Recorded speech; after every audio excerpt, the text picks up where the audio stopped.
sob a proteção de Deus, declaro aberta a presente sessão. Convido a senhora deputada Ana Paula Lima para proceder à leitura da ata da última sessão. Muito boa tarde, senhor presidente, senhores deputados. Ata da 77ª sessão ordinária da terceira sessão legislativa da 18ª legislatura da Assembleia Legislativa do Estado de Santa Catarina, realizada em 29 de agosto de 2017. Presidência, deputado Silvio Drevek, Kennedy Nunes. Secretarias, deputados Kennedy Nunes, deputada Dirce Heidescheid, deputada Ana Paula Lima, deputado Maurício Skudlak. Às 14 horas do dia 29 de agosto do ano de 2017, nessa cidade de Florianópolis, capital do estado de Santa Catarina, reuniu-se a Assembleia Legislativa em sessão ordinária. Havendo quórum regimental, o senhor presidente declarou abertos os trabalhos e convidou o senhor deputado Kennedy Nunes, primeiro secretário, para proceder à leitura das atas das sessões anteriores, que na sequência foram aprovadas sem restrições. Expediente, distribuído na sessão. Breves comunicações. Ocuparam a tribuna os senhores deputados Antônio Aguiar, Altair Silva e Fernando Coruja. Grande expediente. Nesse horário destinado aos partidos políticos, ocuparam a tribuna os senhores deputados Maurício Skudlak, pelo Bloco Parlamentar, Fernando Coruja, PMDB, Gabriel Ribeiro, PSD, e a senhora deputada Luciane Carminati, pelo Partido dos Trabalhadores. Ordem do dia. Ficaram aprovados os pedidos de informação de números 086 a 091/2017 e as moções de números 0148 e 149/2017. Outro sim, o senhor presidente deferiu os requerimentos de números 798 a 804/2017 e comunicou que encaminhará aos destinatários as indicações de números 0619 a 0625/2017. Na sequência, o senhor presidente, por solicitação do senhor deputado Milton Obos, com a aquiescência dos líderes dos partidos, suspendeu a sessão, a fim de que o senhor prefeito do município de Taió, Almir Resine Guski, fizesse uso da palavra para falar acerca da transferência simbólica da capital do estado de Santa Catarina para o município de Taió. Mantendo a sessão suspensa, o senhor presidente, por solicitação do senhor deputado Darcy de Matos, com a aquiescência dos líderes dos partidos, concedeu a palavra ao senhor secretário de Turismo, Esporte e Cultura do município de Barra Velha, Daniel Pontes da Cunha, para divulgar a 21ª Festa do Pirão. Ato contínuo, o senhor presidente reabriu a sessão e anunciou o próximo horário. Explicações pessoais. Fizeram uso da tribuna os senhores deputados Kennedy Nunes e Mário Marcondes. Nada mais havendo, o senhor presidente, antes de encerrar a sessão, convocou outra ordinária para o dia seguinte, no horário regimental. Para constar, eu, terceira secretária, lavrei a presente ato. Era isso, senhor presidente. Obrigado, deputada Ana Paula. Em discussão, a ata que acaba de ser lida, não havendo quem queira discutir, em votação. Quem estiver de acordo, permaneça como está, aprovado. Solicito à assessoria que proceda à distribuição do expediente. Breves comunicações. Inscrito para falar, o deputado Ismael dos Santos, por até 10 minutos.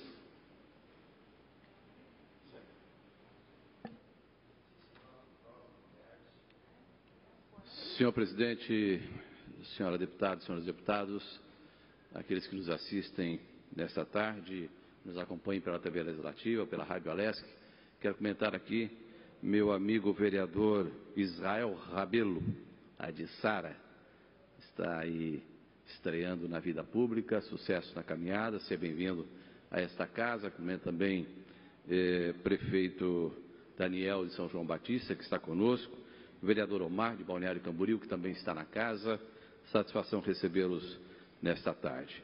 Eu gostaria de iniciar, deputada Ana Paula, fazendo a necessária homenagem à nossa querida Blumenau, que no próximo sábado, dia 2 de setembro, completa os seus 167 anos de emancipação política.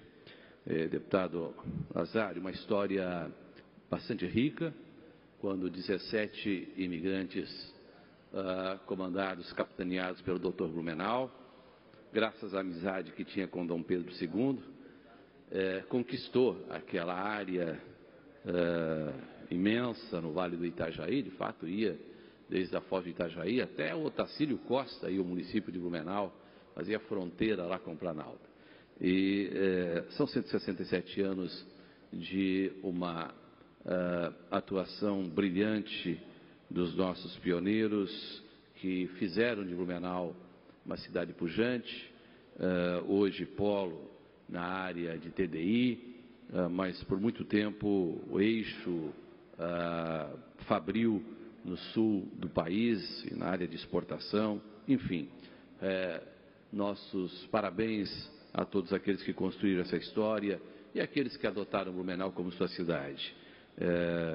Eu estava lendo esses dias um pouquinho sobre os pioneiros e lembrei-me de uma passagem até emocionante, quando desembarcaram ali os primeiros imigrantes, ainda quando havia acesso ao ancoradouro do rio Itajaí-Açu, e as mulheres que chegaram ali, professor Natalino, sentaram, diz o poeta, sentaram em cima dos baús e choraram. Vindo da Alemanha, não é? Naquela época já urbanizada, estamos falando aí de 167 anos, e ao verem apenas o rio, o céu e a mata, não é? Quase que se desesperaram, porque as promessas eram outras, não é? De encontrar alguma coisa mais avançada por aqui. Eu imagino, deputada Ana Paula, o que havia dentro daqueles baús, né? As provisões, as vestimentas, a cultura, provavelmente livros religiosos. Os primeiros 17 imigrantes que chegaram a Blumenau eram todos de confissão luterana, inclusive o doutor Blumenau. Enfim, traziam consigo seus sonhos, seus projetos, e não obstante as dificuldades, construíram esta bela, esta maravilhosa cidade, que é a cidade de Blumenau, que eu tive a satisfação de também nascer em Blumenau, e faço aqui o meu reconhecimento e a minha gratidão a todos quantos no dia a dia constroem o sucesso e o progresso da nossa querida Blumenau, que nesse sábado 2 de setembro completa os seus 167 anos. Mas permita-me, senhor presidente, vir aqui hoje para agradecer. Estive muitas vezes aqui, deputado Natália, muitas vezes, durante esses últimos 7, 8 meses. Aliás, desde o dia 27 de fevereiro, quando saiu o edital para o acolhimento de dependentes químicos pela Secretaria de Saúde. E aí foi uma batalha burocrática, uma batalha de ideias, uma batalha de concepções, muitas audiências com o governador, audiências com o secretário de Saúde, e quando o cobertor é curto, naturalmente que a primeira proposta, rubrica a ser tolhida é a social. E aí o nosso desafio no dia a dia, de estarmos lá, de estarmos conversando com as comunidades. Eu confesso que houve momentos em que eu pensei até em desistir da batalha, mas continuamos. E como diz o poeta, a perseverança é a rainha das virtudes. A perseverança é a rainha das virtudes. E por isso avançamos. E hoje, com muita satisfação, conversei há pouco, inclusive, com o secretário adjunto, o secretário agora em exercício da pasta da saúde, o doutor Capella, e ele me dizia: deputado Ismael, está garantido, a partir do dia 1º de setembro, deputado Silderwick, essa casa tem uma grande contribuição a esse projeto, Programa Reviver. A partir do dia 1º de setembro, passam a ser acolhidos no Programa Reviver 3 780 vagas estão sendo oferecidas. Em 78 comunidades, portanto, até 10 vagas por comunidade em todo o estado de Santa Catarina. Inclusive, meu amigo deputado, lá em Chapecó temos 3 comunidades que estão no programa Reviver e assim por toda Santa Catarina. Então fica aqui a minha gratidão ao governador Raimundo Colombo, ao secretário de Estado, Dr. Caro Preso, apesar das dificuldades, das batalhas que a gente tem acompanhado aqui em relação ao orçamento da saúde, mas houve a sensibilidade. Já está no orçamento, 3 milhões garantidos até o final do ano, e depois a gente prossegue então no orçamento de 2018. A partir então de 1º de setembro, as comunidades já podem acolher, não é, esses dependentes químicos através do programa Reviver. E eu gosto sempre de frisar, estamos rodando o estado de Santa Catarina com palestras, estivemos segunda-feira em Pouso Redondo, enfim, estivemos lá em Sara também, num belíssimo encontro sobre um fórum sobre combate e prevenção às drogas, e eu tenho dito que talvez um número significativo histórico para Santa Catarina seja o de que chegamos à marca, nesses 3 primeiros anos do programa Reviver, de 15 mil acolhidos em Santa Catarina. 15 mil jovens foram acolhidos no programa Reviver por todo o estado de Santa Catarina. Jovens que estariam embaixo da ponte, que estariam praticando o ilícito, mas que tiveram uma chance de reabilitação. É claro, nem todos permaneceram no programa, alguns chegaram ali, ficaram 24 horas para dar um tempo para a polícia, para o traficante, mas aqueles que permaneceram à plenitude do programa, que vai de 6 a 9 meses, nós conseguimos um índice de reabilitação, de ressocialização de até 65%. E isto é extraordinário.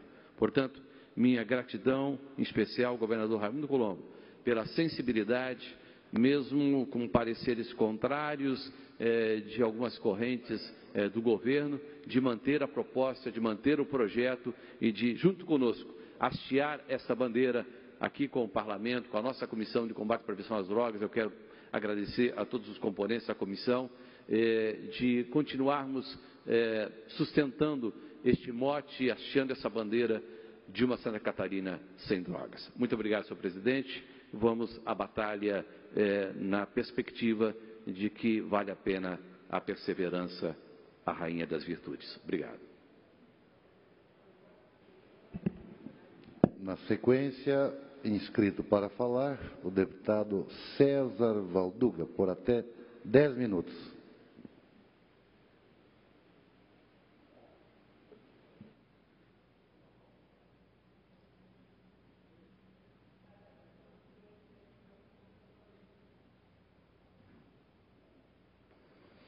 Gostaria de saudar nosso presidente, deputado Silvio Dreve, saudando, gostaria de cumprimentar todos os senhores deputados, em especial a população catarinense que nos acompanha via TVAL, deputado Mota, e também via rádio digital.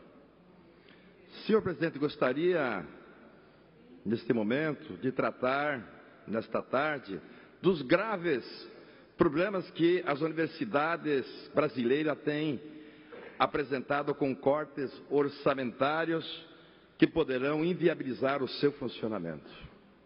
A investida do governo federal contra a saúde, educação, assistência social, formulado na PEC do corte de gastos, tem se configurado um golpe mortal para esses setores.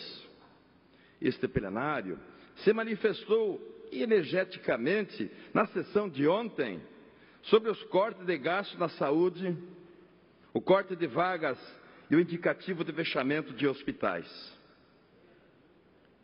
Senhoras e senhores, vai virar rotina virmos a esta tribuna, deputado Mota, apelar garantia de conquistas já adquiridas.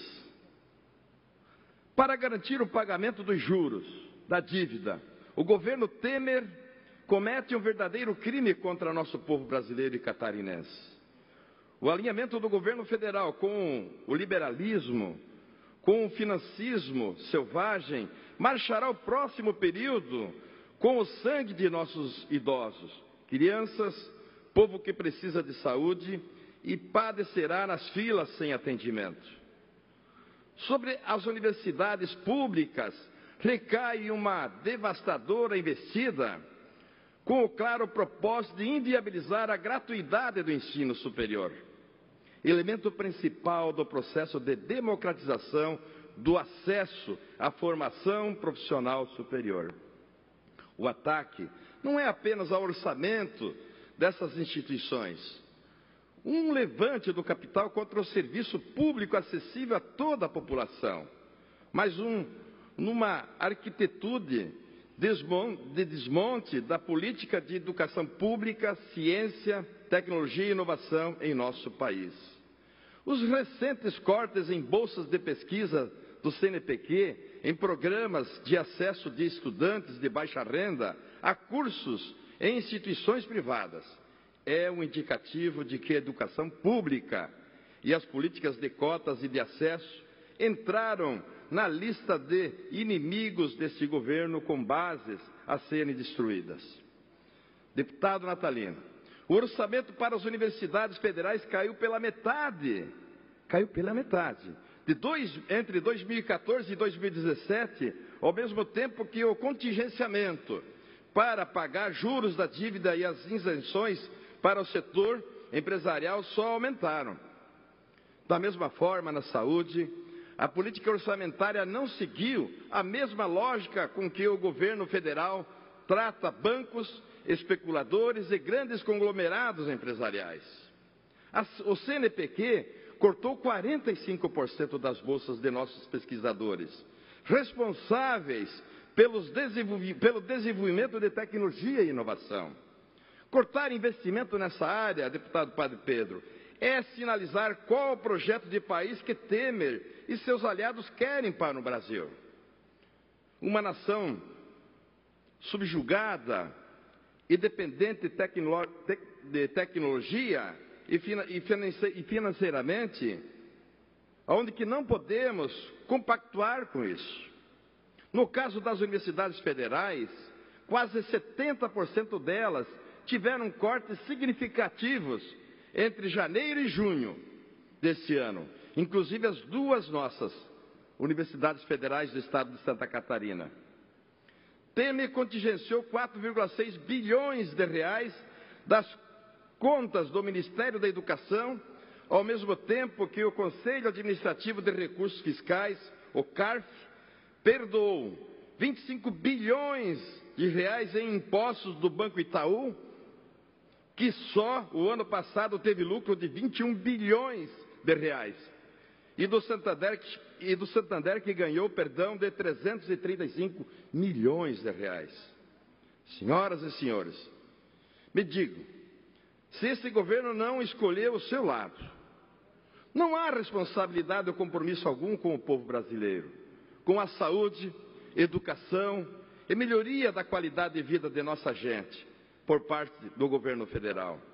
Os movimentos que acompanhamos desde Temer, quando assumiu o governo do país, vão na direção de desmontar para mercantilizar, sim, para caracterizar, para tornar mercadoria.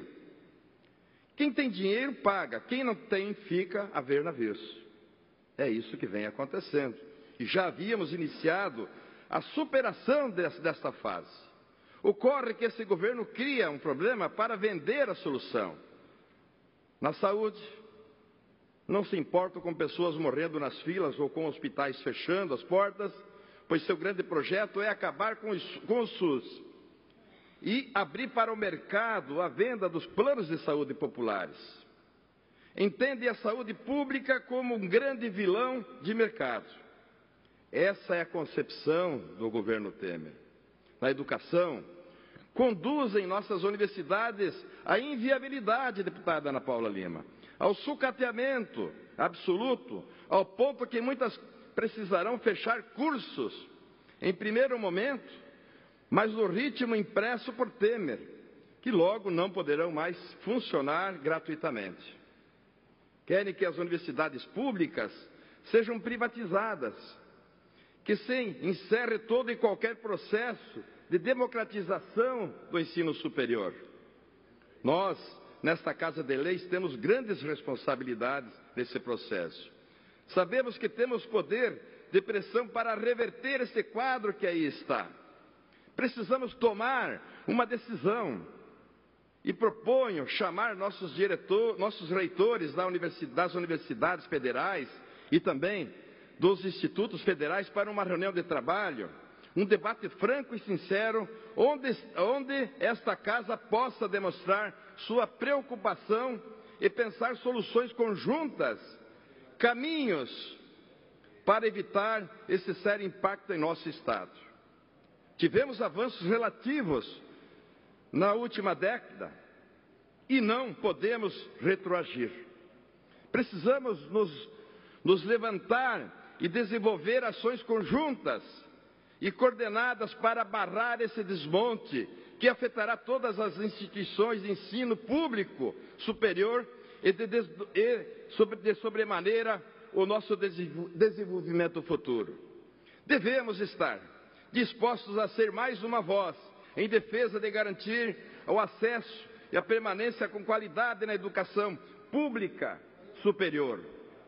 Essa garantia de dar e criar essas condições para uma universidade pública de qualidade, mas também gratuita, principalmente aqueles que mais precisam, aqueles que estão cortados muitas vezes das políticas públicas e que o governo federal precisa fazer a sua parte no sentido de criar essas condições para que o povo brasileiro, tenha acesso à Universidade Federal, tenha acesso ao ensino técnico também, como os nossos institutos federais, deputado Padre Pedro, deputado Sareta, têm desenvolvido um bom trabalho no país, e nós não podemos, sem dúvida nenhuma, nos furtar desse debate. Não podemos nos furtar do desmonte que está acontecendo no país e a gente não venha aqui nessa casa se manifestar sobre essa situação. E sabemos que muitos, e todos nós deputados, deputado Mota, deputado Sareta, deputado Padre Pedro, deputado Natalino, deputada Ana Paula, deputado Silvio, nós temos feito esse debate aqui.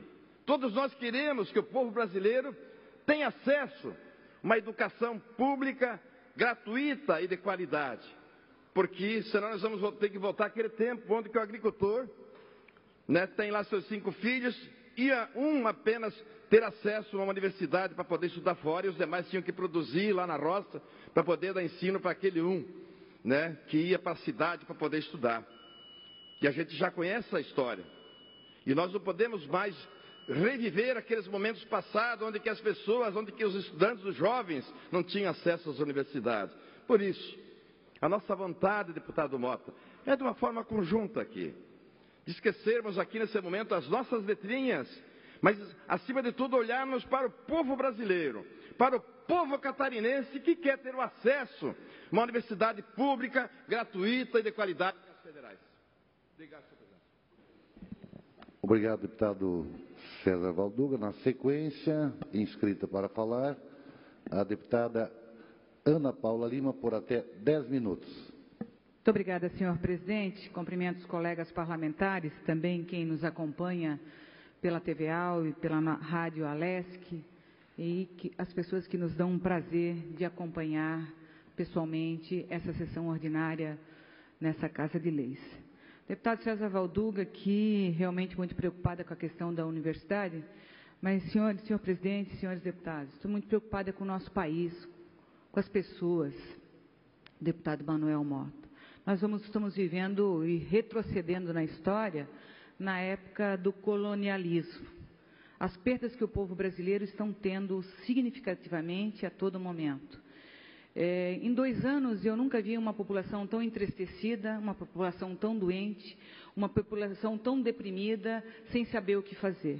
Pessoas se agredindo, pessoas se matando, pessoas se machucando, famílias se deteriorando diante da fragilidade que vivemos de um governo golpista, de um governo que, além de ter ganho o governo com golpe, deveria fazer um esforço maior para atender a nossa gente. Digo isso porque o povo que saiu nas ruas no ano passado, foram enganados. Saíram com as camisas verde e amarelas, pedindo o impeachment de uma mulher honesta, da nossa presidenta Dilma, pensando que o Brasil ia melhorar. Mas onde é que está a melhora do Brasil? E onde é que estão esses patriotas quando a nossa Amazônia pode ser extinta? Onde é que estão os patriotas quando a gente vê a privatização das nossas empresas estatais? Onde é que estão os patriotas quando a gente percebe que o povo está nas ruas, que a gente nunca viu tanta gente na rua pedindo esmola e passando fome? Onde é que estão os patriotas? Onde é que estão os patriotas quando as nossas universidades federais, que eram referência, que a maioria que estuda lá é filho de rico, nas universidades públicas, e elas podem ser extintas? Podem acabar com as universidades federais? Onde é que estão os camisas verdes e amarelas?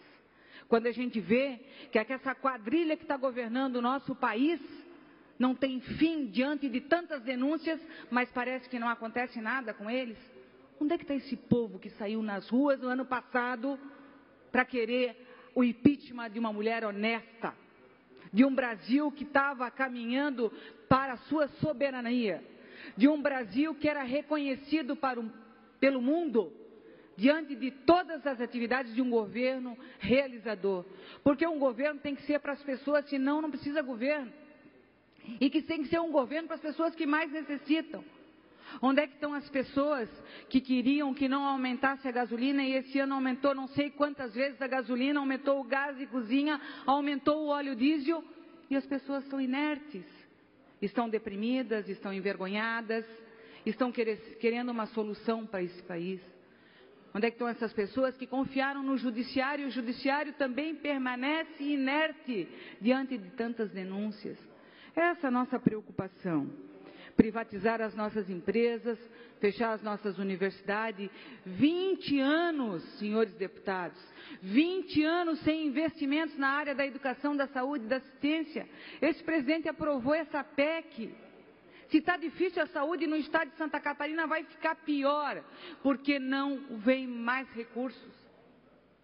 É dessa forma que aquele filho do operário, filho do agricultor que podia estar cursando, o filho do trabalhador que podia ser doutor, isso não vai existir mais, deputado Mota. Não vai, porque os programas do ProUni, do FIES estão se acabando. É isso que está se acabando. Então, aquele sonho que a gente tinha de ver uma cidade melhor, de um estado melhor, de um Brasil crescente, envergonha esse presidente. Esse presidente que está aí envergonha. Ele não era nem reconhecido nas reuniões que tem fora do Brasil, ele é um Zé Ninguém. Porque o que aconteceu nesse país, o mundo não acredita no que aconteceu no Brasil. Vamos voltar para o mapa da fome esse ano. Isso era reportagem do Jornal Nacional dizendo que o Brasil era um país de famintos e em 10 anos o presidente Lula e o presidente Dilma tiraram o Brasil do mapa da fome. E agora o Brasil vai voltar para o mapa da fome. Essa semana, visitando a minha mãe, eu encontrei um senhor que tem um caminhãozinho, deputado Mota. E ele dizia: Ana Paula, o preço do óleo diesel está demais. Eu não consigo mais fazer o meu transporte. Eu ganho mais ficar com o meu caminhão parado e ficar dentro de casa, o seu José me falava, do que eu estar na rua com o meu caminhão. Que o preço do óleo diesel não compensa mais o transporte que eu fazia. É isso que nós queremos para o nosso país? É isso que nós queremos para o nosso Brasil e para as pessoas? E o desemprego, então? E o desemprego, então, imensamente grandioso. Grandioso. É filas e filas das pessoas que querem um emprego. Antes a gente saía por aí, ia para a região sul, para a região do Médio Vale do Itajaí, onde é que eu moro, e só via na porta das empresas: há vagas. Na minha região, deputado Padre Pedro, tinha um carro, uma Kombi, não sei que carro que era, que andava pelas ruas chamando homens e mulheres para trabalhar na indústria têxtil. Isso há 2, 3, 4 anos atrás. porque tinha vagas de emprego. Hoje nós vimos filas na frente de empresas que as pessoas querem emprego e não têm. E agora, com essa reforma trabalhista que vai achatar mais ainda o trabalhador, da terceirização, do trabalho intermitente, vai ser chamado quando tem emprego, quem não tem vai embora. E daí eu me pergunto, e essas pessoas que têm 50 anos que não se aposentaram? Não vão se aposentar. Se passar essa reforma da Previdência do jeito que está lá, não vai se aposentar. E a minha indignação ainda é maior, diante de todos esses absurdos, que a gente estava vivendo um clima bom. Não sei por que foram para a rua, eu acho que foram naquela onda de tirar selfie na rua, de fazer, se encontrar amigos, dizer que não queria mais o Partido dos Trabalhadores. Agora é hora de ir para a rua. Agora é hora de tirar esse governo que está aí. Agora é hora também de fazer as reivindicações, porque se está ruim vai ficar pior ainda. E a minha indignação, além disso tudo, é perceber que vão privatizar as nossas empresas, que diz que não tem dinheiro, diz que a Previdência ela é deficitária. Como que é deficitária? Se os trabalhadores pagam, se os empresários pagam, se tem dinheiro de impostos lá, como é que é deficitária? Não é deficitária, nunca foi deficitária.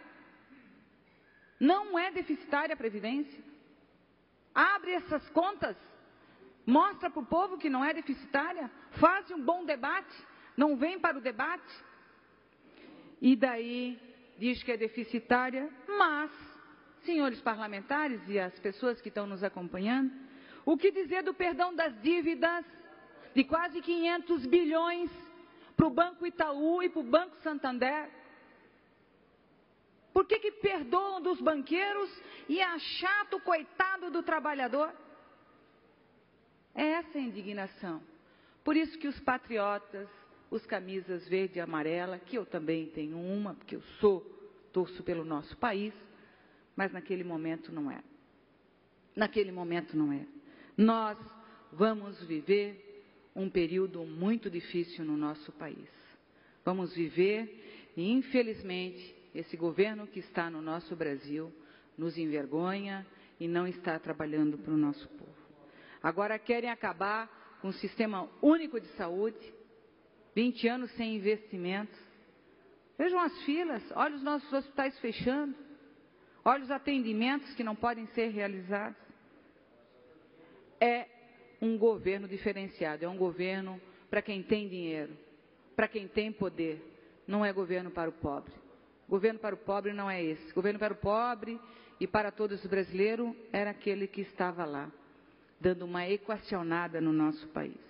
E digo, para encerrar, senhor presidente, diante de tantos ódios que a gente vê nas redes sociais, diante de tantas divergências que a gente vê, o ser humano já não tem mais paciência. Está vivendo esse clima pesado no nosso país. E entendemos que a gente vive esse clima pesado, que é ligar a televisão e ver só notícia ruim, só desgraça, só coisa ruim. Como é que ele vai ficar bem? É o caso que aconteceu com os nossos professores que estão sendo ofendidos em salas de aula. Eu sou filha de uma professora, minha mãe foi professora durante 30 anos, era uma pessoa respeitada pela comunidade escolar e também pelos pais desses alunos. E quando a notícia... Mais um minuto, deputada. A notícia daquela senhora, daquela professora que foi agredida lá no município de Indaial por um aluno, uma agressão física, verbal e física, a gente tem que lamentar. Não é fomentar ódio, nem contra a professora, nem contra o aluno. Mas nós estamos doentes, a população está doente. Essas agressões, se nós fizermos isso com os nossos professores, nós não vamos ter um país com uma educação adequada. Não tem respeito pelo professor, não tem respeito pelas pessoas. Por isso que é lamentável um fato que aconteceu, não é um fato isolado, é um fato que está acontecendo principalmente com as mulheres, e não é um fato isolado. Eu lamento esse tipo de conduta, porque daqui a alguns anos banaliza e nós não vamos ter mais ninguém que queira ensinar as nossas crianças e os nossos adolescentes. Muito obrigada.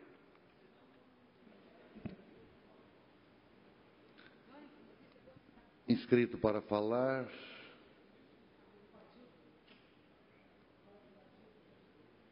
O deputado não está presente. Vamos antecipar. Nós temos 6 minutos, deputado. Pode ser? Então, o deputado Kennedy Nunes fará uso da palavra.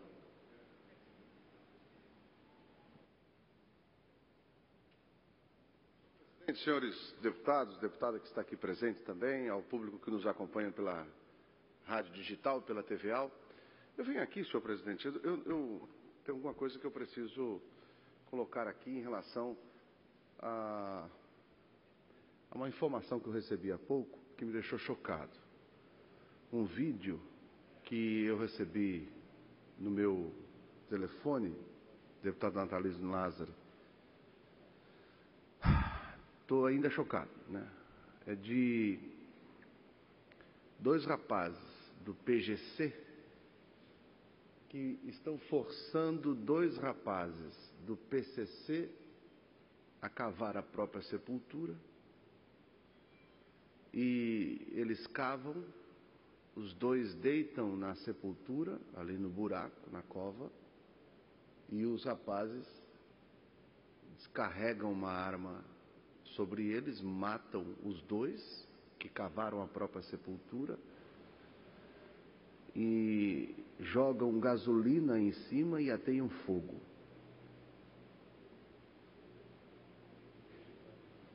É algo repugnante o que a gente vê, mas eu queria aproveitar isso para trazer uma informação. É claro que eles fazem isso, deputado Mota, que é para anunciar para os rivais nessa guerra, para dizer que eles tratam assim os opositores. Mas eu fiquei pensando aonde a gente vai chegar, né? Onde a gente vai chegar com tanta maldade. E eu recebi esses dias aqui na casa o embaixador de Israel, e conversando com o embaixador de Israel, eu perguntei sobre a questão das drogas lá em Israel. E eles disseram que eles têm um controle absoluto das drogas lá em Israel. E eu posso chegar a uma conclusão, que o mal dessa geração, deputado Natalino Lázaro, é a droga. Fazer com que isso aconteça, e eu recebi isso e é impressionante. Outra coisa que eu recebi hoje, aonde está, né, a necessidade, deputado Neudi Sareta, de exposição.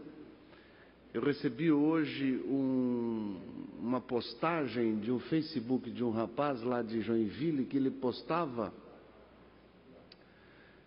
o dinheiro falso que ele estava distribuindo na cidade. Aí passei isso para a Polícia Federal, que está lá a postagem dele, sei lá. Ou seja, nós estamos assim, a nossa juventude está perdida. Nossa juventude está perdida. É uma geração perdida. E eu venho hoje aqui, deputado Maurício Kudilac, Vossa Excelência, que tem muitas décadas de investigação como delegado, deve ter visto coisa pior do que essa, mas aonde a gente vai chegar? Essa maldade,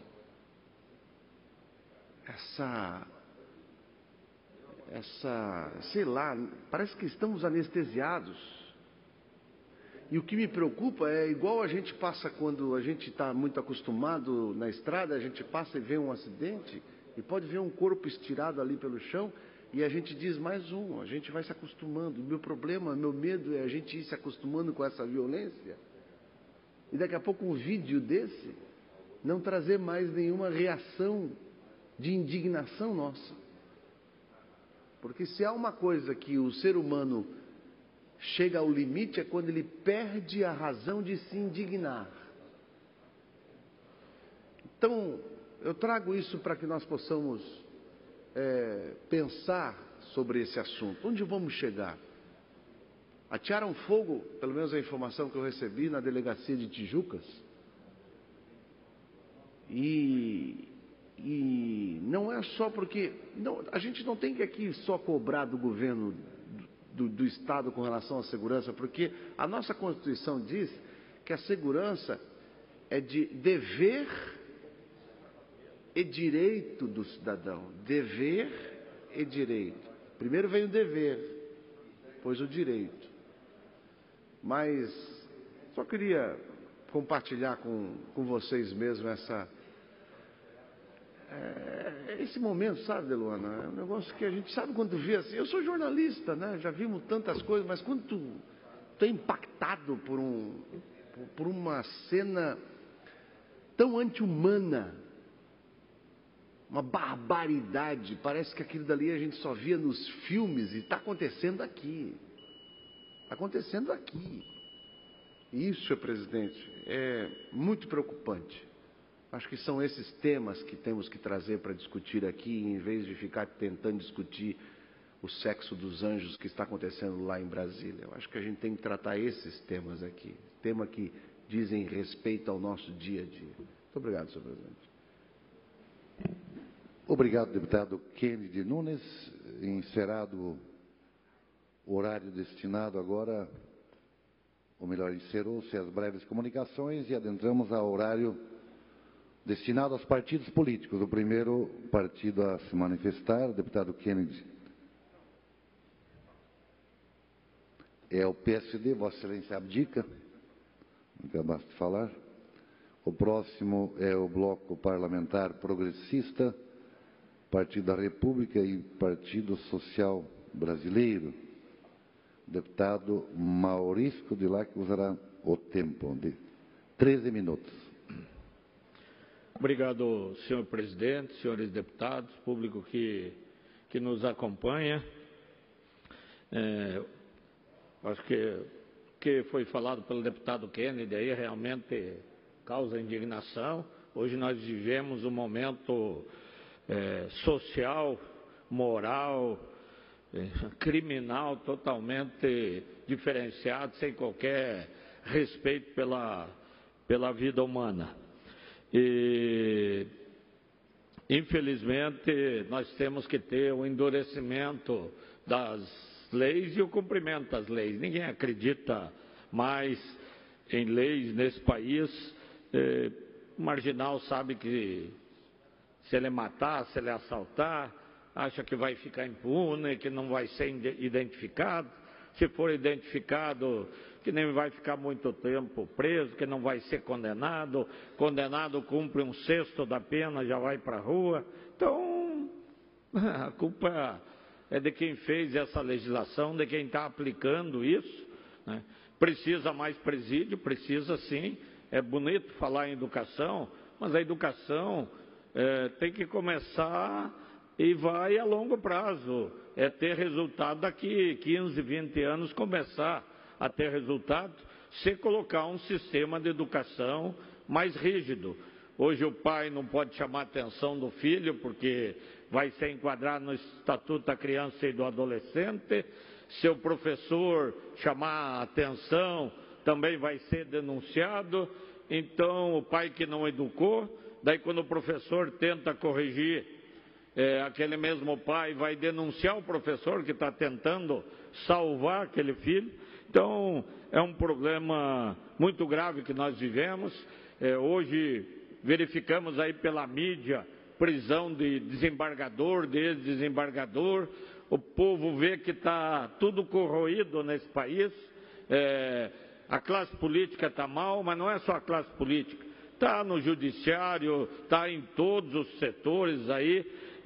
O problema de falta de ética, de falta de agir com correção. E isso é muito grave.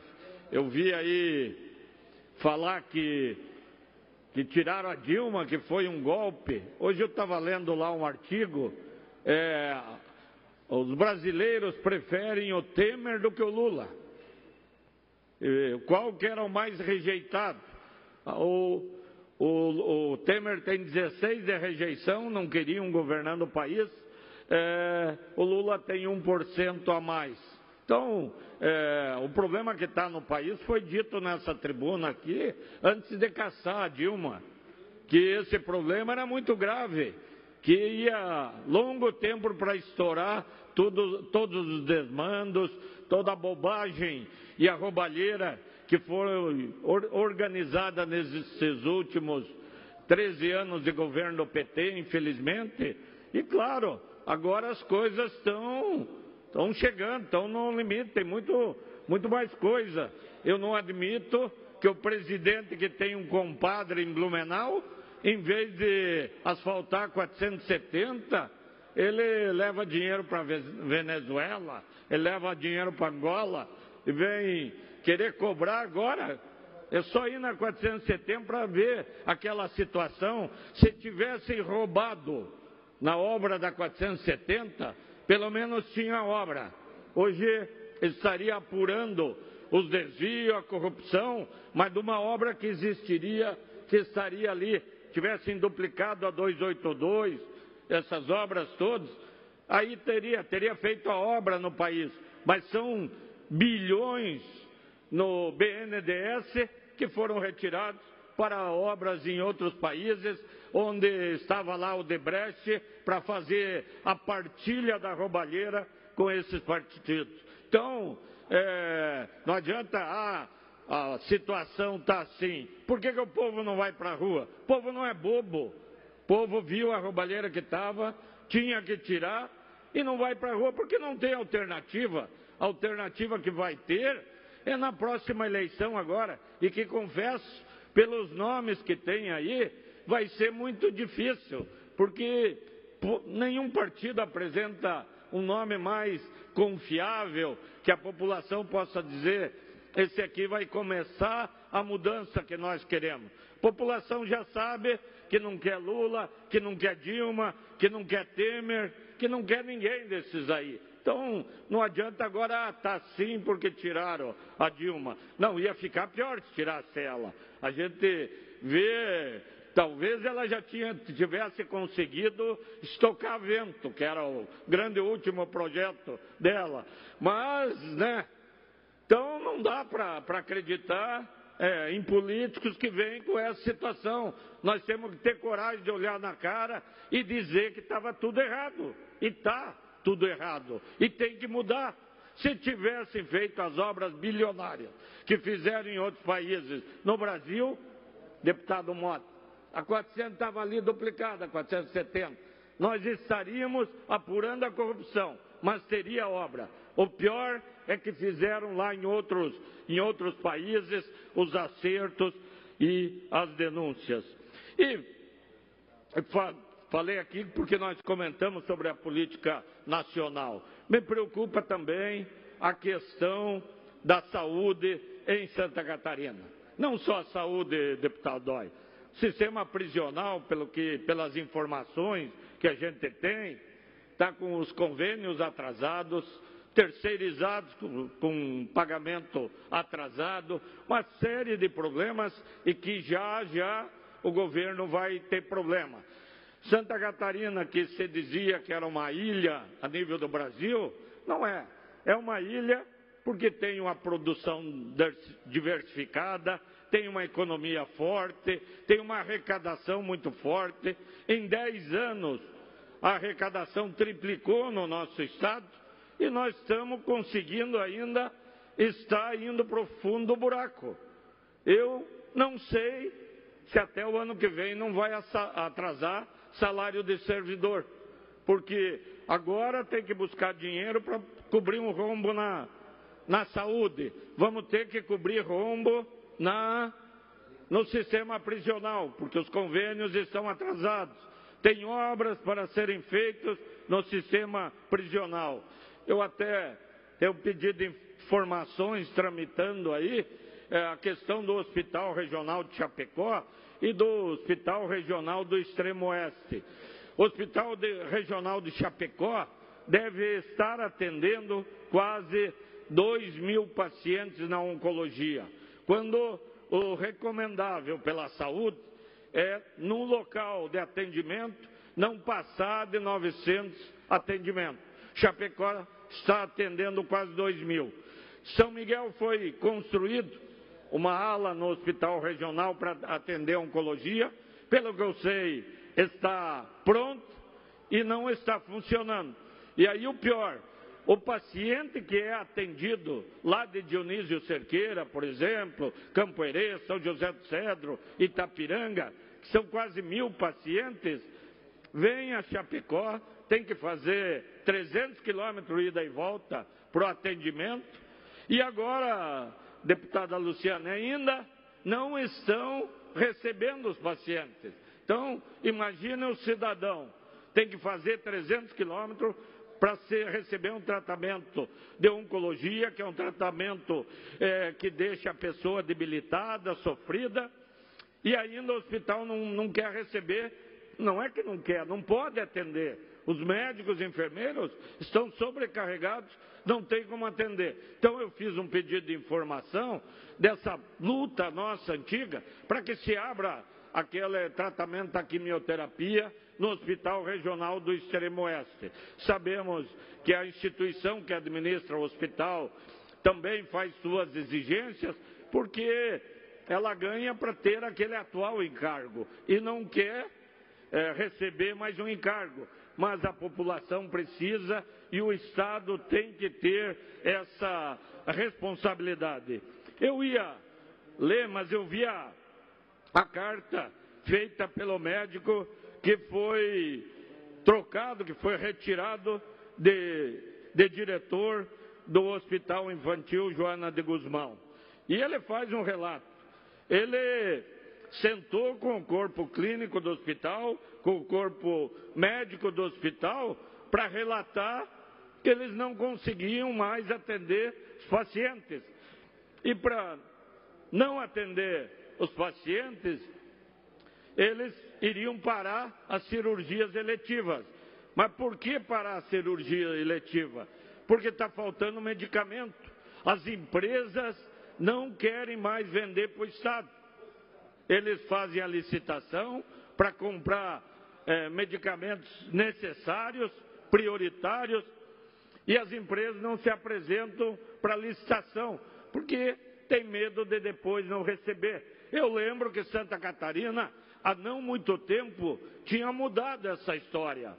O governo lá do Luiz Henrique, lá atrás, vinha, depois de uma época que ninguém queria alugar ou vender para o Estado, mudou essa concepção e as pessoas queriam, sim, fazer contratos com o Estado, porque tinham a certeza que no dia do vencimento iriam receber o valor daquele contrato. Infelizmente, nós estamos voltando para aquele momento antigo, que negociar com o Estado não é interessante, porque certamente vai cair numa fila de inadimplência e vão acabar não recebendo esses valores. Então, a mudança do diretor ocorreu porque ele, junto com o corpo clínico, entendeu que teriam que suspender as cirurgias eletivas, aquela que pode esperar um pouco, que quando der vão fazer, para efetivamente atender a urgência. Porque é muito grave chegar alguém no hospital, um pai, uma família com uma criança, e não poder ser atendido naquele hospital. Então, o corpo clínico tem sim a preocupação de ter pacientes que não possa atender. É o que está acontecendo no Hospital Regional de Chapecó, é o que está acontecendo no Hospital Regional do Extremo Oeste, dos pacientes chegarem e os motoristas de ambulância ou os familiares nos ligarem: ó, deputado, precisamos fazer alguma coisa porque nós estamos levando o paciente e o hospital não está recebendo. Então, fizemos um pedido de informações, porque ainda da não reabertura, ou não da abertura, porque nunca teve, da oncologia no Hospital Regional do Extremo Oeste, que desafogaria também o atendimento em Chapecó, ajuda todo o oeste catarinense, e é isso que se busca. E ouvi, como disse, trouxe para leitura essa carta do diretor do hospital, que pediu exoneração porque não queria colocar em risco as pessoas que chegassem para ser atendidas em caso de gravidade, em caso de emergência. Próximo partido é o PMDB. Pela ordem, senhor presidente. Antes, porém, pela ordem, deputado Dirceu Dresch. Senhor presidente, eu quero anunciar aqui a presença da nossa atuante vereadora Irme, lá do município de Porã do Oeste, junto com lideranças do hospital, aquele município, o presidente do hospital, os diretores que estão aqui. Nós há pouco tivemos lá na Celesc, junto com a deputada Carminati, numa audiência com eles, aí discutindo os projetos para o Hospital de Porã do Oeste. Então, agradecer a presença da vereadora, das lideranças do município de Porã do Oeste. Obrigado. Pela ordem, deputado César Valduga. Da mesma forma, senhor presidente, eu gostaria de registrar a presença do vereador de Chapecó, Derli Maia, e sua esposa Ivete, que vem até o parlamento nos fazer uma visita e com certeza percorrendo também os demais gabinetes, visitando os nossos deputados. Então, nós queremos registrar e desejá-los aí uma boa-vinda a esta casa. Obrigado, senhor presidente. Feito o registro, agora sim, deputado Manuel Mota, por até 15 minutos. Senhor presidente, senhoras deputadas, senhores deputados, telespectador da TVA, Rádio Digital, sociedade que prestigia o parlamento na tarde de hoje, e gostaríamos de fazer algumas considerações que eu entendo importante. Eu acho que não é momento de vir aqui, né, chorar e lamentar os problemas aqui no parlamento. Há pouco instante, estava aqui colocando toda uma culpa num presidente que faz aí 6 meses que assumiu. Parece que esqueceu que faz 8, 12 anos, 14 anos que estiveram no governo. E, se eu não me engano, onde é que está o dinheiro que foi para a Venezuela e saiu do Brasil, do povo trabalhador? É do BNDES, é do povo trabalhador que saiu esse dinheiro. Está na Venezuela. Quem é que vai receber? Alguém vai receber esse dinheiro que está na Venezuela? Quem é que vai receber o dinheiro que está em Cuba? Saiu do trabalhador, do povo brasileiro, saiu do trabalhador. Quem é que vai receber o dinheiro de Cuba? Alguém mandou para lá. Qual é o governo que mandou para lá? Foi os companheiros que mandaram para lá. Então não adianta querer botar aqui defeito A em B. Nós temos aqui começar a pensar na esperança. O que é que podemos fazer para salvar esse país, para trazer a esperança de volta, né? Porque se nós começar aqui a dizer quem responsabilizou, nós vamos estar muito culpados nisso aí. E o dinheiro que foi os países asiáticos? Dinheiro que saiu do povo brasileiro, dinheiro do BNDES, dinheiro que era para estar gerando emprego nas empresas, estão lá nos países asiáticos que nunca mais vão pagar, Saiu do povo brasileiro, saiu dos cofres, saiu dos bolsos do povo brasileiro, que gera emprego no trabalho e que era para estar nas empresas, gerando emprego e renda, gerando qualidade de vida ao nosso povo e que ajudou a colocar o país nessa situação, faltando dinheiro para tudo, para a saúde, para a educação e para vários setores, para as estradas brasileiras, faltando dinheiro para as estradas brasileiras, faltando dinheiro para todos os setores, todos. Mas o nosso dinheiro se encaminhou-se para outros países. Quem é o Brasil para estar emprestando dinheiro para país quebrado? Para país que está virando como Venezuela uma ditadura, o povo passando fome, matando, morrendo, prendendo. Esse é o que aconteceu recentemente. Mas eu não vou me distanciar dentro dessa linha. Quero aqui poder dizer que sexta-feira recebemos o DENIT de Brasília, que foi uma honra para nós. O DENIT veio o sul do estado, teve no Morro dos Cavalos, e ali ainda falta, meu caro presidente, um pedacinho para concluir a BR-101. É o túnel do Morro dos Cavalos é o que falta para concluir a BR-101, para dizer, a BR-101 é capítulo superado. Ainda falta o túnel. Tiveram ali analisando, olhando, porque tem que ser licitado. Hoje, licitar não dá. Não tem dinheiro para licitar. Não adianta licitar, já foi licitado há 3 meses atrás e depois suspenderam a licitação. Então não tem dinheiro para licitar hoje, mas tem que ser licitado, tem que concluir o projeto que é da BR-101, que trabalhamos tanto, foram 20 anos de luta para ter uma BR-101. Eu respondo 4 processos na Polícia Federal com aqueles fechamentos, mas temos uma BR-101 quase concluída, Só falta o Morro dos Cavalos, o túnel do Morro dos Cavalos, só, para nós ter a BR concluída. Mas aí, o DENIT foi a uma obra que nós trabalhamos há 30 anos. 30 anos. E há 4 anos atrás, tivemos aí uma festa de 1000 pessoas, lá no Timbé. A senadora na época, Ideli Salvato, levou a ordem de serviço para 285, a Serra da Rocinha. Foi levada a ordem de serviço.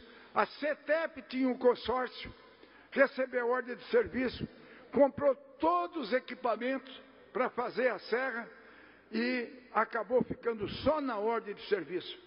A serra não saiu. Levemos aí mais 4 anos para reverter esse processo e o ano passado o Edinho conseguiu, numa sobra de 20 milhões, e nós temos consciência que esses 20 milhões é do S de Santa Catarina, que ia sobrar do investimento da 282. E foi jogado para 285, esses 20 milhões.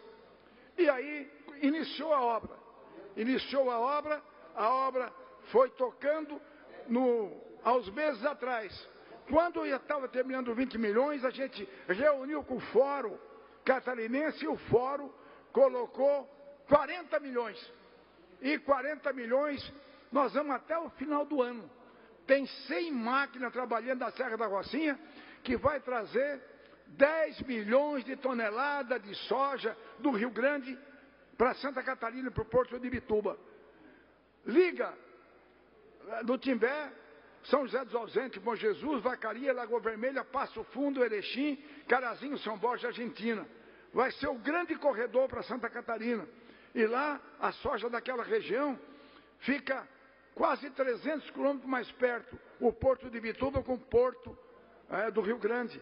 Então, evidentemente que vai vir para o Porto de Ibituba e nós temos o retorno da cerâmica vermelha. Ganho real para Santa Catarina e ganho real para o Rio Grande do Sul, que vai diminuir o valor do frete e o agricultor vai ganhar mais, vai faturar mais, né? Que é isso que nós temos que fazer com que aquele trabalhador, aquele que produz, possa ganhar mais. E aí, temos a esperança de poder agora concluir uma obra que é 30 anos de luta, 30 anos de trabalho, né? Sem perder a esperança. A imprensa às vezes falava para mim, deputado, não fala mais nessa obra, mas a gente tem que ter coragem, a gente tem que lutar, a gente tem que ter persistência nas coisas. E lutamos, até que a bandeira branca sinalizou e agora a bandeira verde, e agora estamos tocando a obra. Estamos realizando e vamos realizar. E o DENIT teve lá, sinalizou positivamente, tiveram aquelas pessoas que tinham terrenos aonde vai ser desapropriado, e o DENIT diz que só não pode pagar antecipado antes que a Justiça avalie, mas assim que avaliar, também vai pagar, né, porque vai ser feito o desvio de Timbé, do anel viário, mas tudo dentro daquilo que era previsto. Então, nasceu uma luz da esperança para que a região da gente tenha ganho real. Ganho real. Então é isso que a gente tem que trabalhar. A população espera do homem político resultado.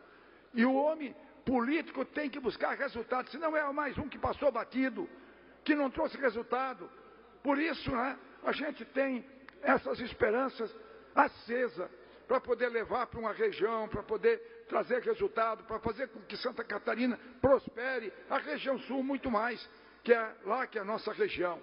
Então eu quero aqui, né, poder ter registrado e dizer que o restante do horário, eu não sei onde está meu amigo Coruja, mas o meu amigo Coruja está ali.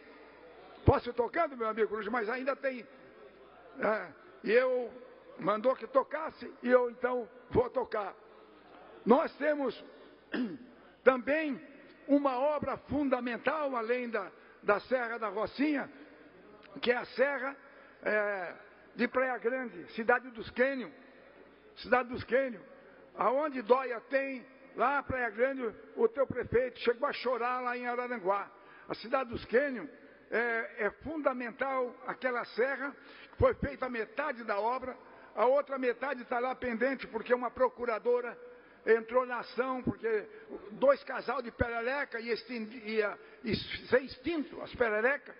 Tem milhões de perereca naquilo lá, né? Tem milhões de perereca, e com isso a obra paralisou, 4 anos parado, e agora no 5º ano ganhamos a ação, vai custar, era 27 milhões, agora vai custar 64, e a empresa que vai assumir quer mais 20 milhões. Quem é que vai pagar? É a procuradora? Não, é o povo. Esse é o Brasil que estamos vivendo. Quem vai pagar é o povo de novo, né? Esse é o país. Então agora, eu espero que o Vampiro possa trabalhar, nosso secretário de infraestrutura, para poder viabilizar a Conterra, que é a segunda colocada, para poder assumir essa obra. É dinheiro do BID, o dinheiro está depositado. E essa obra se liga ali, São João do Sul, Praia Grande, Canela, Gramado e Caxias do Sul. Olha a importância, vai diminuir 150 quilômetros, e olha que potencial turístico. A cidade do Cânion está em Bezinha, é a maior beleza natural do mundo. Então é preciso que agora nós possamos viabilizar. Então nós precisamos acender as esperanças do povo. O povo acredita em nós. Santa Catarina precisa de alguém que luta, que trabalha, que viabiliza, que busca resultado. E é com esse espírito que nós temos aqui nesse parlamento, buscando resultado, tentando viabilizar ações de importância e fundamental. E aí vamos transformar num potencial muito grande, porque temos tocando também a estrada Serra Mar, a Serra do Corvo Branco. A Serra do Corvo Branco é outra obra fundamental para a região do sul do estado e está sendo tocada. Por isso, temos agora trabalhando para poder ampliar o aeroporto de Jaguaruna, que precisa ter um investimento de mais 25 metros de largura, porque de comprimento está pronto, para pousar qualquer tipo de aeronave, para poder o turista que vai vir para o sul, poder ir para as praias e poder, qualquer tipo de aeronave, em qualquer lugar do mundo, poder pousar lá. E vai ter um investimento de mais 15 metros de largura, ou 25 metros de largura, para nós poder ter um aeroporto pronto para qualquer aeronave, de qualquer lugar do mundo inteiro.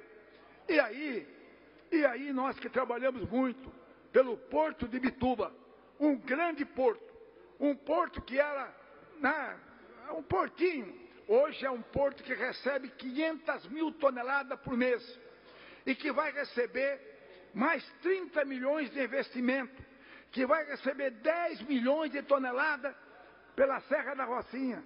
Calcula o significado do Porto de Bituba. Faz ideia o significado do Porto de Bituba. Então é preciso criar infraestrutura para aquela região. E nós estamos trabalhando com esse objetivo. Então nós não podemos vir aqui só vender imagem negativa, nós temos que ter esperança, dar esperança para a população. Acho que esse é o espírito de luta, de trabalho, buscando resultado, fazendo com que Santa Catarina possa prosperar nesses momentos de dificuldade. Porque eu desde pequeno, sempre acompanhei e vi, né? Quando a economia está ruim, é hora de investir, porque vai melhorar e tu ganha dinheiro.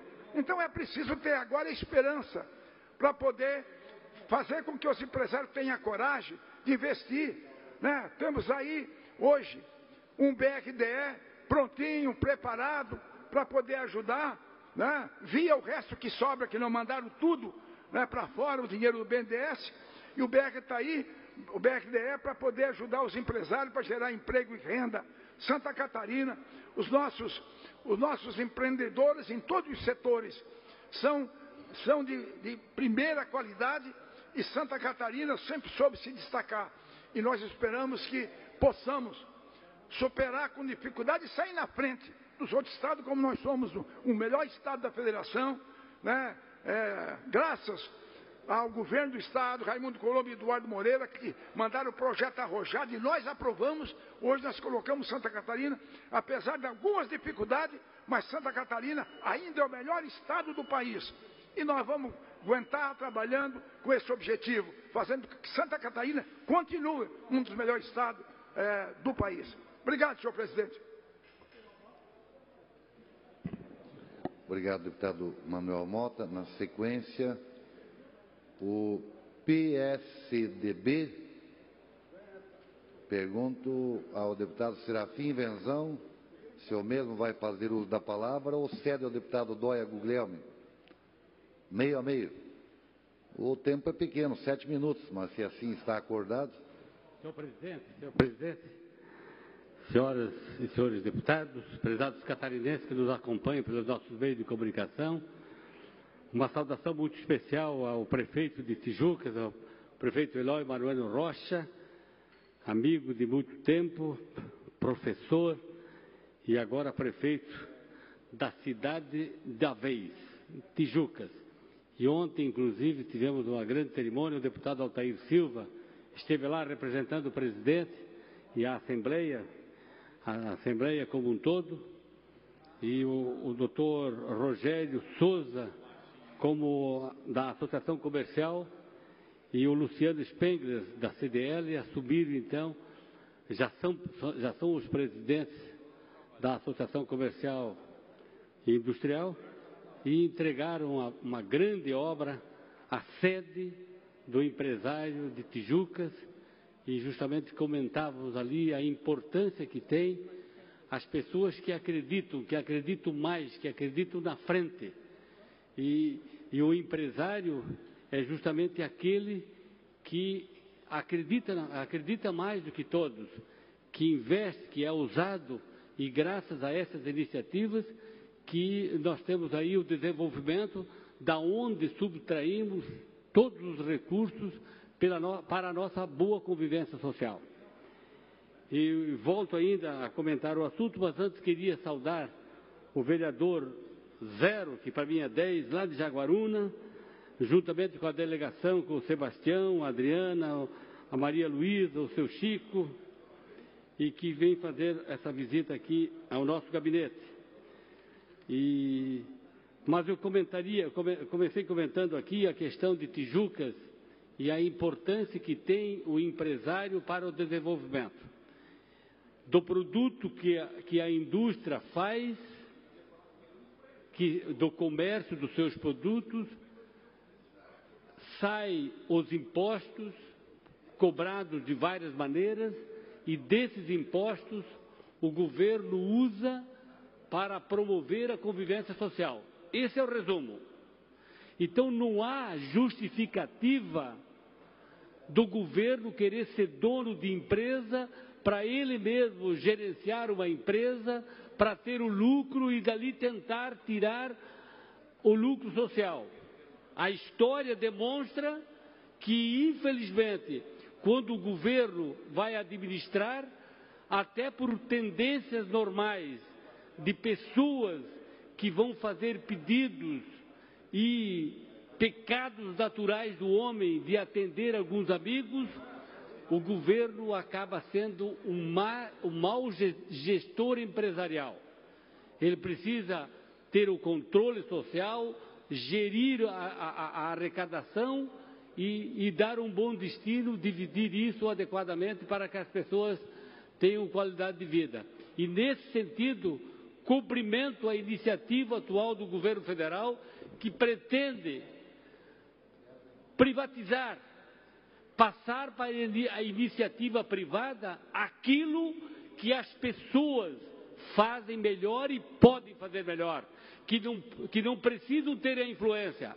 Se os senhores olharem os salários dos funcionários da Celesc, os salários da Petrobras e outros tantos, os senhores vão entender de quem é a Celesc, de quem é a Petrobras, de quem era a Vale do Rio Doce, de quem era a Siderúrgica Nacional. A Vale do Rio Doce foi privatizada por um valor que, na época, foi 12 bilhões de reais. Hoje, ano a ano, a Vale do Rio Doce paga por ano mais do que esses valores em impostos. E esses impostos devem ser usados para promover a convivência social. Mas eu concedo aqui o deputado Dóia, que eu queria... o deputado Dóia faz um sinal que eu posso seguir, então, muito obrigado. De forma que eu queria saudar a iniciativa do governo federal, e sei que essa iniciativa ela está bem semeada também aqui em Santa Catarina e no nosso meio aqui. O que o governo do Estado precisa é da arrecadação. Imaginem vocês se o governo fosse dono de uma fiação, por exemplo. Tem muita empresa de fiação lá de Brusque, de Blumenau, de São Bento do Sul, que são ricos, tem uma imensidão, andam de helicóptero. Tem tinturarias que eu conheço de Brusque, que também, os donos muito ricos. A gente imagina assim, se o governo fosse dono daquilo ali, quanto dinheiro não teria? Não teria nada. Ele não daria para pagar a folha de pagamento. De forma que a grande maioria da nossa economia, que já está com a iniciativa privada, e que alguns setores que o governo ainda tem e que agora enfrenta dificuldades, às vezes, para passar para a iniciativa privada, justamente para ficar desvinculado de alguns vícios, de pecados naturais que acontecem entre os seres humanos e que, se for para a iniciativa privada, não há por que o governo correr esse risco como ocorre atualmente com várias empresas públicas, que elas meramente sustentam o corpo funcional, que tem o entendimento de os salários de pessoas, de empresas públicas que têm grande rendimento, que cobram dinheiro, que os salários são grandes, mas não acontece o mesmo com o diretor do hospital, está aí a saúde, sem dinheiro para bancar as suas necessidades. No entanto, o salário do diretor do hospital é desse tamanho, mas o salário do diretor da Celesc é grandão. Por que a diferença? Se as duas coisas são do governo. Enfim, quero aqui mais uma vez manifestar o meu apoio a a iniciativa de passar para a iniciativa privada aquilo que a sociedade, que a iniciativa privada pode fazer melhor do que o poder público. Obrigado. Depois de ouvirmos o economista tucano Serafim Venzão, agora o horário pertence aos trabalhadores. Quem fará uso da palavra, deputado Neudi Sareta, por até 7 minutos. Senhor presidente, senhores deputados, nós temos vindo a essa tribuna por inúmeras vezes relatar as questões e os problemas relacionados à saúde em Santa Catarina. dia 8 de agosto desse mês, inclusive aqui nessa tribuna, fiz um resumo de algumas ações e me referi inclusive a um pronunciamento de fevereiro de 2011, quando assumi como deputado estadual aqui, dizendo que a saúde estava doente, e disse inclusive que passados 6 anos agora, em alguns casos a saúde catarinense respira por aparelhos. E hoje eu digo que alguns desses aparelhos já estão sendo desligados. Isso que aconteceu no Hospital Infantil Joana de Guzmão é apenas a ponta do iceberg. Então nós, que já vimos alertando, também temos feito algumas ações efetivas e concretas propondo soluções. A primeira delas e mais importante foi a votação por unanimidade desta Casa da emenda constitucional que aumentou os recursos para a área da saúde. Antes 12%, agora 15%, sendo 13% esse ano, 14% ano que vem, até chegar ao 15% no outro ano. Por que isso? Porque os municípios há muito tempo já saíram do patamar mínimo dos 15% da saúde, já estão em 22%, 23% e até mais que 25%, enquanto o Estado se mantinha no 12%. Outras ações emergenciais nós propusemos, inclusive uma que fizemos reiteradas vezes, e hoje estamos formalizando mais uma vez por escrito, através de uma proposição na Assembleia Legislativa, que é a utilização de parte dos recursos do empréstimo de 1 bilhão e 500 milhões junto ao BNDES para atender emergencialmente esse grande déficit da saúde. Rapidamente, mas muito rapidamente, alguém inteligente, que sabe mais que toda esta Assembleia Legislativa, lá de algum lugar da Secretaria da Fazenda, disse que não pode usar esse recurso. Em primeiro lugar, talvez ele tivesse que ouvir uma mãe que está com um filho na fila das salas de cirurgia. E em segundo lugar, economistas que são, deveriam ler o que os economistas dizem.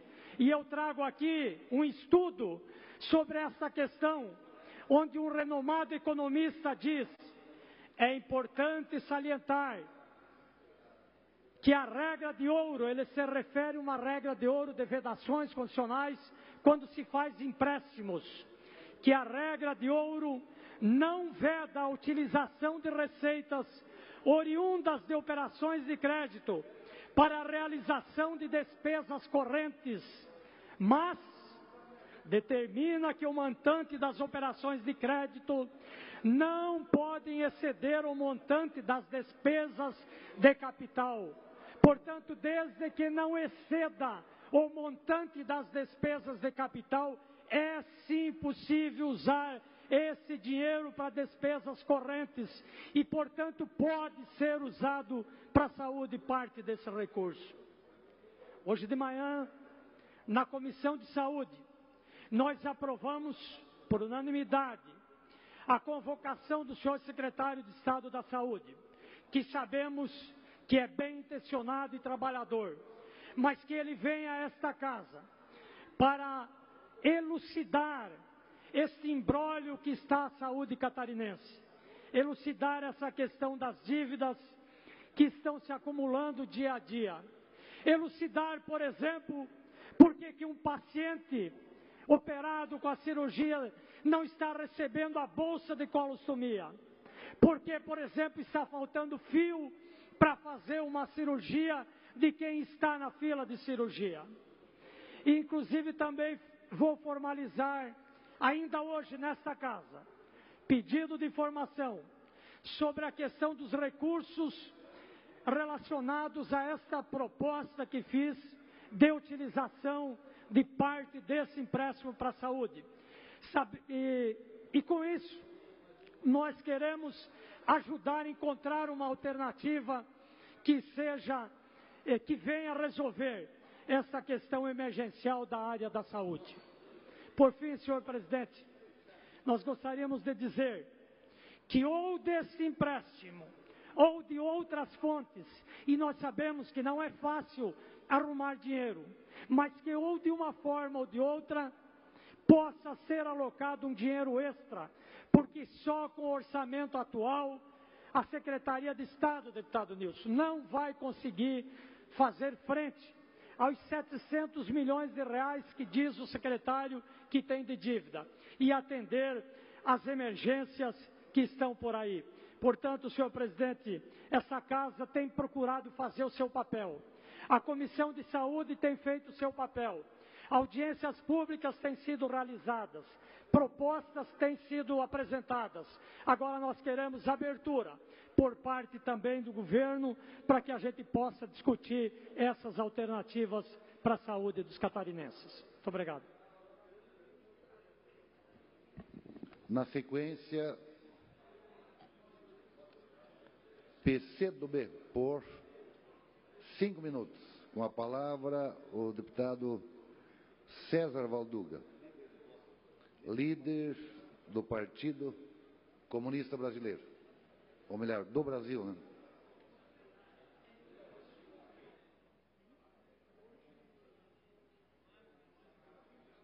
Saudar Vossa Excelência, nosso presidente, Silvio Drebe, saudar a todos os deputados, senhora deputada, e também, em especial, a população catarinense que nos acompanha via TVA e rádio digital.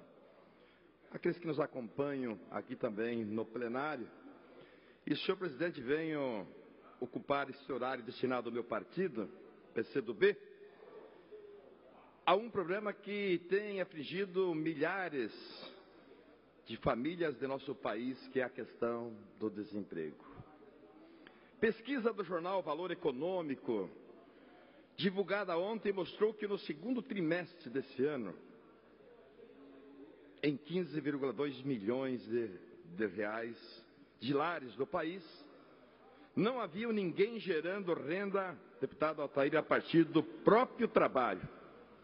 Ou seja, um aumento de 22% comparado a 2014. Já há muito tempo que nosso partido, PCdoB, tem alertado para o aumento do desemprego, com o agravante dos equívocos na política econômica que opta pela austeridade e cortes nos gastos governamentais, ao invés de compreender o Estado como principal agente de retomada do desenvolvimento e fomento da nossa economia. No dia 17 de agosto, uma pesquisa do IBGE informou que o segundo trimestre desse ano encerrou com 26,3 milhões de desempregados. O número considerou empregados, desempregados e também os subocupados e os que não estão procurando emprego. Não ter renda do trabalho significa que o indivíduo não está exercendo nenhuma atividade laboral como autônomo, assalariado ou servidor público, que dê origem a uma renda familiar. Estão desempregados e desempregadas e contando apenas com as políticas públicas de transferência de renda, que também são alvo de cortes do governo federal. Ou seja, opções do governo federal pelo pagamento dos juros da dívida, onde que deprime, ao invés de dinamizar nossa economia, gerando quebradeiras de empresas e, consequentemente, o desemprego. Em vez de preservar instrumentos de transferência de renda, especialmente ao seguro-desemprego, também o Bolsa Família, e ele corta. Está desprotegendo as pessoas, promovendo ineficiência econômica. A roda para de girar. Dinheiro é esse que deixa de circular na economia. A conta é simples. Cada real transferido para uma pessoa gera R$ 1,8 no Produto Interno Bruto, PIB. E é evidente que é micro, mas é um micro que anima a economia, o que é diferente de pagar juros da dívida pública, que tem efeito de 0,7% ou 0,8% na economia. E o governo opta por pagar juros. As políticas sociais, que normalmente são uma retaguarda e reduzem o impacto de uma crise econômica forte, estão sendo esvaziadas com congelamento de recursos para a saúde e também educação por 20 anos. O contingenciamento desses recursos federais, que agora os reflexos estão chegando na saúde, na educação, na segurança pública. Tudo é consequência da inconsequência promovida pelo governo federal. É óbvio. A área da assistência social perdeu mais de 40%, senhor presidente, dos recursos com o corte realizado pelo governo em março desse ano. O resultado vai ser caos social. E, senhor presidente, nós não podemos ficar coniventes, deputado Altair. Temos sim que fazer esse debate e buscar também, ajudar a buscar soluções. Não podemos deixar de participar desse debate, mas também buscar ações conjuntas. Governo do Estado, governo federal, deputado estadual, deputado federal. É importante, é muito importante. Mais um minuto, senhor presidente. Quero aqui, senhor presidente. Deputado César Valduga, é horário partidário. Eu, com todo respeito, mas não em respeito aos demais partidos, desculpe, Vossa Excelência, correto? Obrigado, deputado César Valduga, pela compreensão. Antes de suspender, eu quero convidar a todos os senhores deputados e senhoras deputadas que às 16 horas nós iniciaremos a votação, ou seja, a ordem do dia, com 2 medidas provisórias para votar a admissibilidade e demais projetos, e com a aquiescência do deputado Nilson Gonçalves, está suspensa a sessão.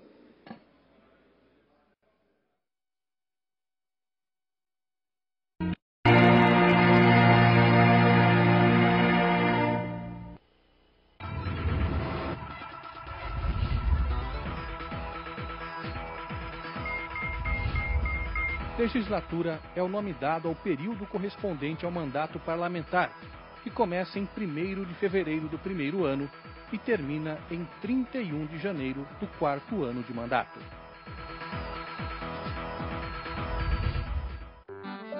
Cíntia é diferente. Ela se apaixona fácil e desapega fácil. Ama doces e salva vidas sarados. Até já fingiu se afogar?